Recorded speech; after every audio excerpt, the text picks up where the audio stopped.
On today's show, the Nets are knocking on the door of the number one spot in the draft lottery standings following their sixth straight loss. I'll tell you why Brooklyn needs to put the pedal to the floor the rest of the season to claim that top spot on today's episode of Locked On Nets.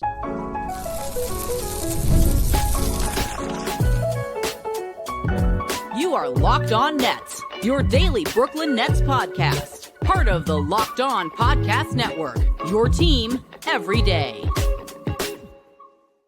Welcome in to Locked On Nets right here on the Locked On Podcast Network. Now the number one sports podcast network.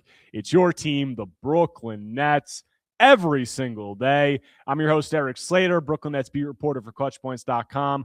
Thank you for making me your first listen of the day. This show is 100% free on all those great platforms. Today's episode is sponsored by 5 Hour Energy. Have your cake and drink it too. Birthday cake flavor is back. No fork needed. Vanilla-y cakey flavor, caffeinated kick, and no sugar. It's party time. Order now at 5hourenergy.com or Amazon. And on today's episode, the Nets dropped their sixth straight game. This one, a 126-110 loss to the San Antonio Spurs on Tuesday at Barclays Center. And this was another game that really wasn't close. It was a wire-to-wire win for the Spurs. The Nets were never really in the game. They battled in the third quarter, but ultimately they were down by double digits for the majority of the game. And the most significant takeaway from this game for me is that the Nets now have a legitimate chance to claim the top spot in the draft lottery standings, and that they need to do everything they can to get there, because the Nets did have some favorable results outside of this go their way in the tank race today, because the Sacramento Kings, who obviously have been considered to be the team that is probably going to be the runaway favorite for that number one spot in the lottery standings, they actually won tonight. They beat the Dallas Mavericks. So now the Nets are only one game back in the win column of the Sacramento Kings. They're 4 back in the loss column, so they have some to make up there. But it's really the wins that you look at in the draft lottery standings. So after tonight's results, the Nets are in sole possession of third. The New Orleans Pelicans also won tonight. So the Nets have created some cushion. That top four is starting to look solidified with Sacramento, Indiana, Brooklyn, and then Washington. But the Nets have a chance to get up to that number one spot, because as I said, the Nets are only now one game back in the win column of Sacramento. And if they really put their mind to it and they really go all out on this tank the rest of the season, they would have at least a legitimate chance, somewhat of a chance, to get up to that number one spot. Because if you look at it, the Nets have one of the more difficult remaining strength of schedules of the tank teams. And you look at Sacramento, they're 29th. They have a lot of games against tanking teams coming up. They have the Pacers, the Nets twice, the Pelicans twice. They have the Jazz, they have the Bulls, all of those teams. So if the Nets put their mind to it, they will at least a chance to get up into that top lottery spot, which is something that you wouldn't have said when they had that 7-3 stretch in December. They had fallen to the 5th or 6th spot in the lottery standings. They've really started to make up ground. And now I think that they need, or I know that they need to try to give themselves the best chance to be in that number one spot. And will they do it? I'm skeptical. And at this point, honestly, I'm going to say no, because the Nets have shown more tanking urgency than they have last season, but still nowhere near the level of these other teams. And these other teams that are ahead of them right now, or even one behind them, when you talk about the Kings, you talk about the Pacers, you talk about the Wizards, those teams up to this point have just shown more urgency. And the Nets are really bad, obviously, as a team. They have, a really difficult upcoming strength of schedule. But then they're going to play some of these other tanking teams. So we'll see when it gets to that point whether they do put, their money where their mouth is, per se, and really try to go all out for that top spot. Fans should hope they do, but until I see it to that level, I'm not going to believe it. But this Spurs team, and I think this Spurs game, was as good an example as any of why the Nets should be doing everything they can. Because you talk about the Nets, this is obviously the last season that this Nets team is going to be tanking. They're going to be at least trying to get somewhat better next season. This is going to be their last season for the foreseeable future, where you think that they're going to be really going in a tank mode and going somewhat all out to try to get a top pick in the draft. And you look at it, you look at this Spurs team, it's a team that's been built by high-end lottery talent. Like, obviously, there's not a Victor Wembanyama type player in this draft. There's very rarely, if ever, going to be a prospect of that level. But the San Antonio Spurs tanked. They hit on a player like Victor Wembanyama. They get lucky, and then they hit on players like Steph Castle and Dylan Harper. But the point is, you need those high-end lottery guys. That is the identity of a lot of these teams that are building forward in the NBA with young talent. You look at this Nets team, as I said, they're going to be trying to get better next season. But you look at it like, what is the overall plan? Like, what is the avenues that they have to secure these top players? Because you talk about, building forward, having a path, having an identity. It all centers around these top guys. And it oftentimes, especially in this new CBA, is going to center around young, high-end talent. And what is the way that the Nets are going to get that? It's through the draft right now, because teams aren't trading those players. They're not trading young foundational building block type players. You're not signing those guys in free agency. This draft pick, this 2026 draft pick, is going to be the Nets' far and away best avenue to landing one of those players and giving themselves an identity. Look, if the Nets don't land, one of the top picks in the draft, am I going to say that they're in a terrible position? I wouldn't go as far to say that, because they do have a lot of draft capital. They'll still have somewhat of a high pick. They have some other other pieces on the roster. But you look at it overall, like, what is the identifiable direction of this team? Because you look at the talent on the roster, there's just a lack of high-end talent on this Nets team, especially high-end young talent. Like, the best player is Michael Porter Jr., and he's a player who I think is a good player, but obviously has his flaws. He's going on 28 years old with significant injury history. He obviously doesn't match the Nets timeline to a T. And then you look at the young pieces like Yegor Dioman has shown some promise. Nolan Troy, Danny Wolf, Drake Powell. We'll see what those guys can be. Noah Clowney is okay, but this team is so far away in terms of the high-end young talent department. They need to hit on a top pick in this draft, and they need to give themselves the best chance to do that. And with some of the results surrounding these other tanking teams, with the way that it's been going for the Nets as of late and the upcoming schedule, they're going to be in a position to do that. Now, some of you are probably watching this and saying, look, the Nets have lost 6 straight games. They haven't been close in a lot of them. They don't even need to tank harder because they are just so bad. And look, I'm not going to argue with you with the fact that they're bad, but I'm saying once we get to the end of the season and they're playing some of these other tanking teams like Sacramento, like Indiana, like, whatever other bad teams they're going to play throughout the rest of the season, Memphis, whoever else, they're going to need to do some stuff to try to put themselves in that position to actually have a chance to get up to that number 1 spot. And look, if they aren't able to get up to that number 1 spot, they'll probably still be in a decent position. Like, you look at it, they're probably vying for the 2, 3, 4 spots in the draft lottery standings right now, with teams like the Pacers, with the Wizards. And could they potentially get up to that number 1 spot with the Kings? Yes. But if you can get up to that number 1 spot, you're giving yourself a really good chance. You're giving yourself a 52% chance of being in that top 4. And then the other, 47, 48% is being the 5th pick at the floor. So that is a position, if the Nets have a chance to get there, they need to go all out to do that. And I think that that's just illustrated by some of the teams that they're playing. Like, you play all of these teams throughout the season for the Nets, and we know that the Nets are tanking to try to get to this place, but all of these teams have these other talented young players that they're building forward with. A lot of them multiple. A lot of these teams have multiple guys. Like, you look at, obviously, there's some of the better teams in the league, but some of these top teams in the league, like the Thunder, like the Spurs, they're sitting on like 2, 3 pieces that are young foundational building blocks. And when you look at the Nets roster, like starting caliber players, they have one in Yegor Dioman. And like, the jury's obviously still very much out on him and is going to be for a long time. So that really just illustrates how far away the Nets are. And when you're that far away, you can't afford to play with your food. You can't afford to not try to give yourself the best chance. And I know we spoke to Jordi Fernandez before the game, and part of the reason that I'm skeptical that the Nets will go to the same lengths as these other teams to tank is because Jordi said that we need to be competitive. He said, like, we need to be competitive. We need to at least try to, be in that position to compete with other teams, and we're not going to flip the switch overnight. And that was his quote. And do I think that that means that the Nets aren't going to tank? No, because they are tanking, but it brings into question for me whether or not they're going to go to the lengths of some of these other teams because they just haven't done it yet. But you look at it, they need to. Despite whatever culture you want to talk about, whatever need to be competitive, the need to be competitive over these last 24 games, or at least feign trying to be competitive, the importance or the impact of that pales in comparison to giving yourself the best chance to land one of these top generational prospects and give yourself the best floor in the draft. Because before you have that top guy, as I said before you have that top guy, you don't have anything. And you need to try to get one of those guys. And the Nets, by some luck, by some of the position that they put themselves in, they're in position to try to potentially have a really, really good chance to get themselves up into that top pick. So I'm going to talk some more about this Spurs game. I'm going to talk some more about the individual performances, what went into it. But the biggest takeaway from this, watching that Spurs team, watching some of the other teams the Nets have played this season, The Nets need to get some of these foundational, build forward, identity setting type of players. And the best way that they have to do that is to give themselves the absolute best chance that they possibly can in this draft lottery. And they're in position to do that. Will they do that moving forward? We'll see, but they absolutely should.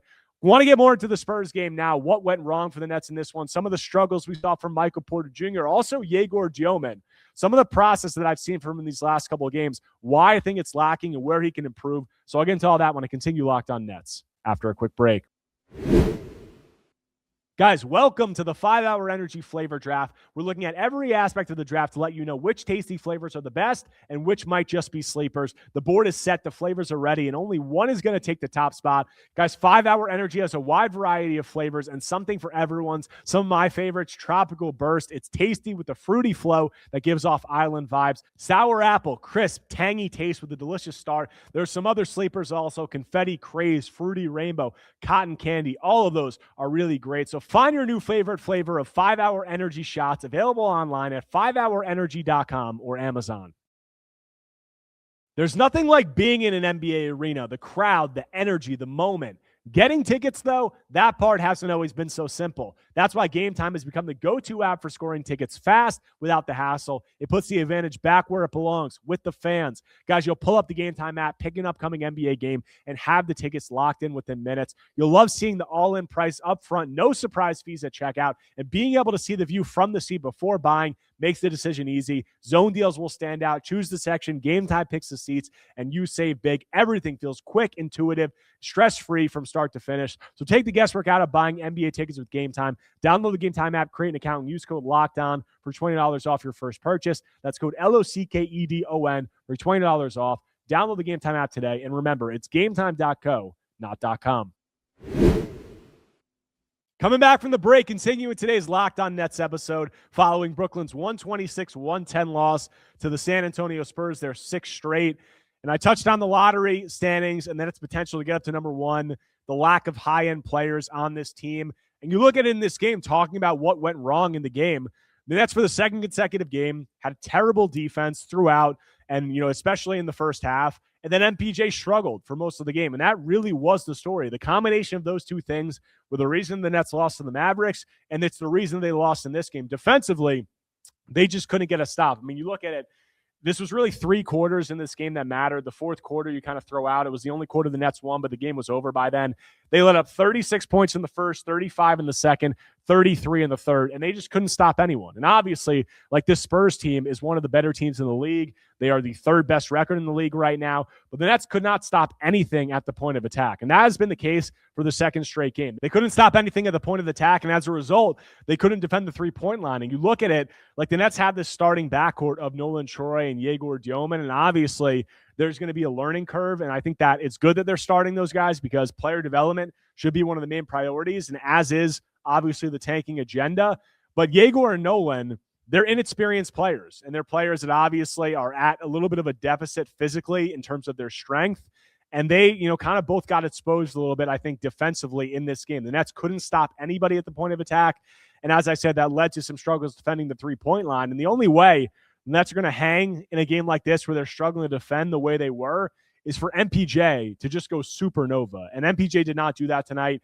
He finishes with a respectable stat line, 25 points, 14 rebounds, 1 assist and 6 turnovers, which is obviously terrible. 9 of 22 from the field, 3 of 9 from 3, and 4 of 4 from the free throw line.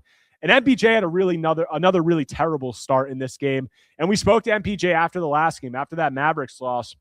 We talked to him and spoke about his struggles. Prior to tonight, MPJ had shot 10 of 55 from 3 over his prior 7 games. That's 18.5%. And MPJ said after last game that he felt that, having not played the last couple of games before the All-Star break, not getting in the gym during the All-Star break, he said that he felt out of rhythm and that his shot hasn't been this off or felt this off in as long as he can remember. And he comes out tonight and he started this game 1 of 8 from the field with some really bad misses. And he was able to turn around. He got hot in the third quarter. And I'll say that I really, kind of respect the way that MPJ played in this game, at least in terms of the effort, because he didn't have it going early on, and the Nets were down big. They were down 20-plus points. And in the third quarter, he really turned it around, and he was trying to bully his way to the basket. He was playing really hard, creating second-chance opportunities, kind of running all over the court.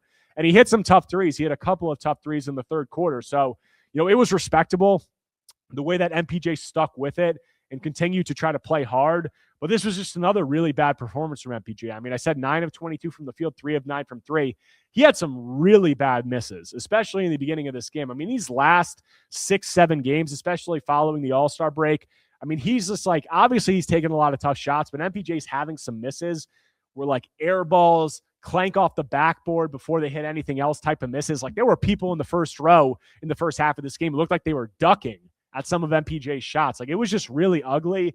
So the shot just looks really off right now. And, when MPJ is not shooting the ball at a high level, especially from 3, the Nets aren't going to have a chance in any of these games. Even when he plays well, a lot of the time, they're not going to have a chance. But if he's off, forget about it. And I said 9 of 22 from the field, 3 of 9 from 3, and 1 assist and 6 turnovers. Just an overall bad performance from MPJ. And with the defensive struggles the Nets had, there was no way they were really going to, have a legitimate way to compete in this game. And the next guy I want to talk about is Yegor Dillman, because I thought that his performance also left a lot to be desired. He finished with 6 points, 5 rebounds, 9 assists to 1 turnover, which is obviously great. That's a career-high 9 assists.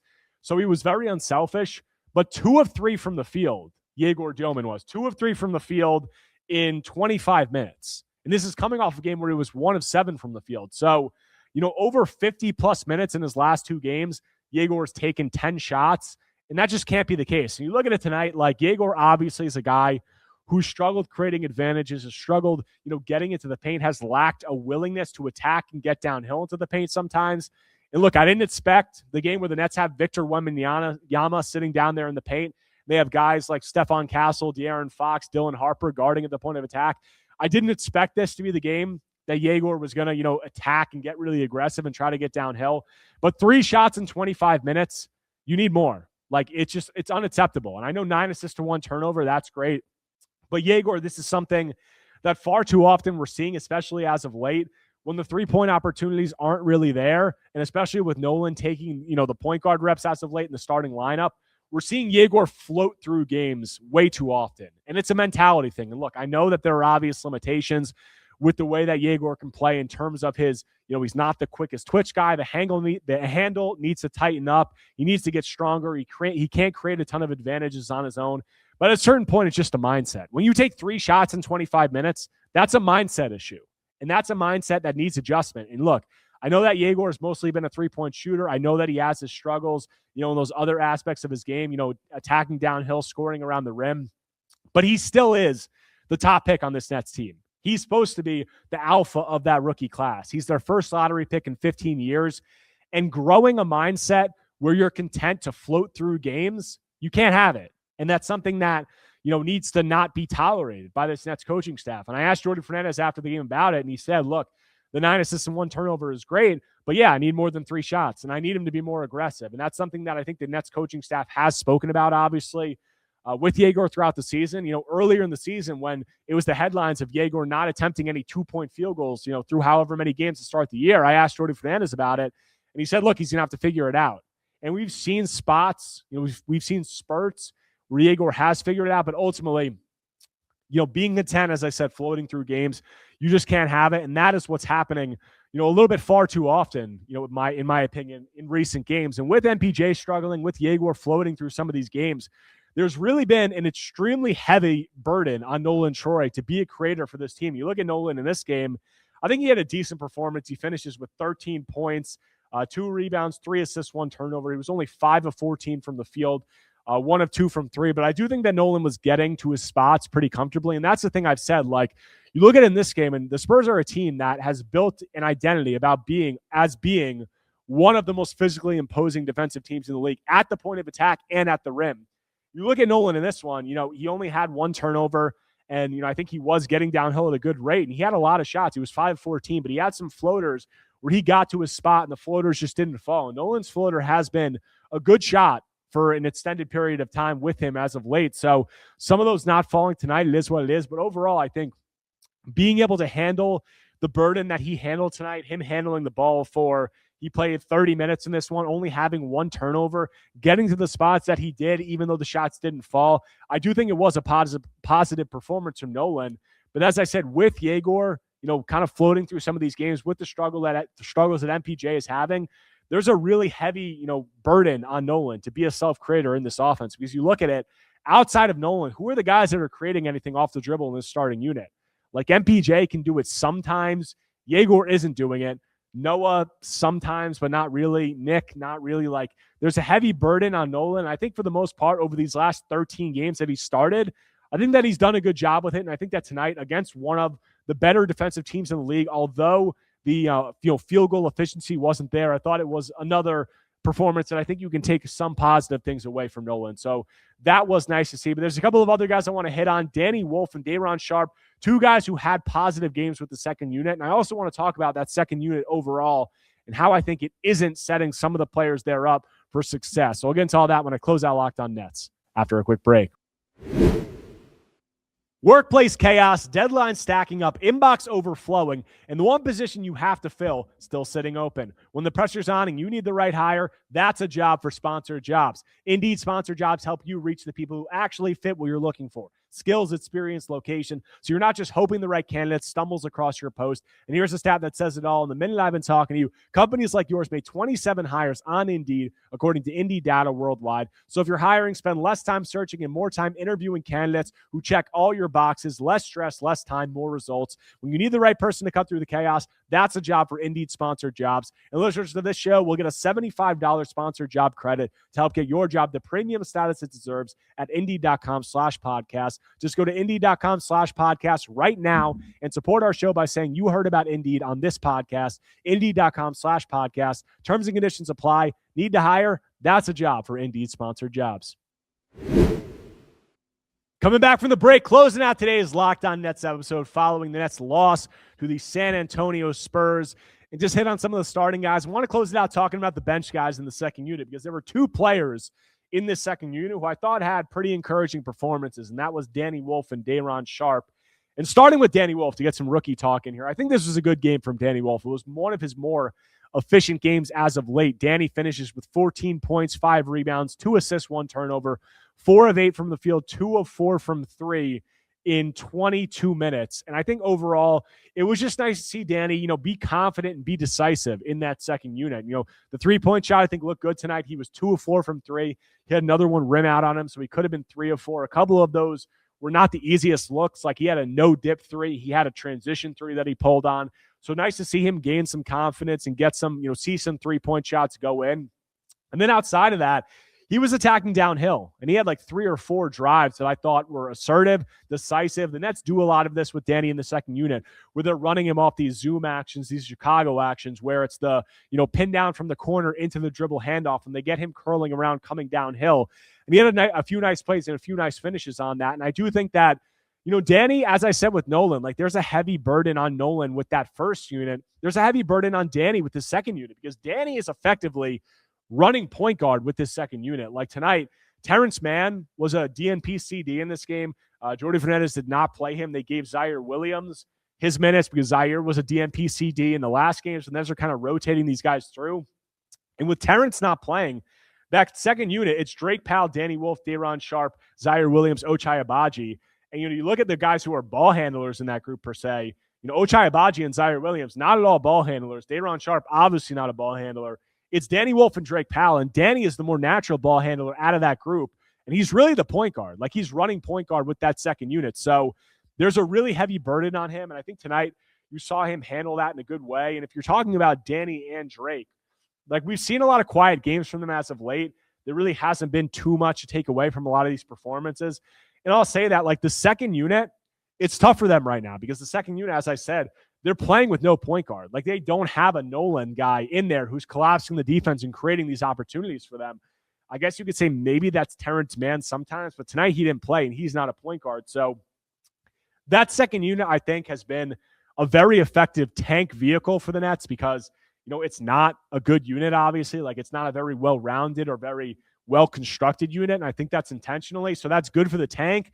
But I do think sometimes it can come at the expense of guys like Danny Wolf and Drake Powell when there really isn't too much structure. And Drake tonight, he finishes with 4 points, 2 of 4 from the field, 1 rebound, 1 assist. So not that much, but like, Drake's a guy that we obviously know is going to struggle as a self-creator to some extent. Like, he can show some flashes, but that's not his natural thing. So when you don't have that natural lead ball handler, break somebody down off the dribble type guy, it's going to be more difficult for a guy like Danny, and especially a guy with Drake. I think that we saw, Danny handle it well tonight, and I think that you can make an argument that it's good for his development because he's getting to do some more stuff on the ball. But overall, it can be difficult at times. So that's what I saw from Danny and from Drake. Last guy I want to talk about is Day'Ron Sharpe. I think it was just a positive performance from Day'Ron tonight. 14 points, 11 rebounds, 4 assists, 6 of 10 from the field.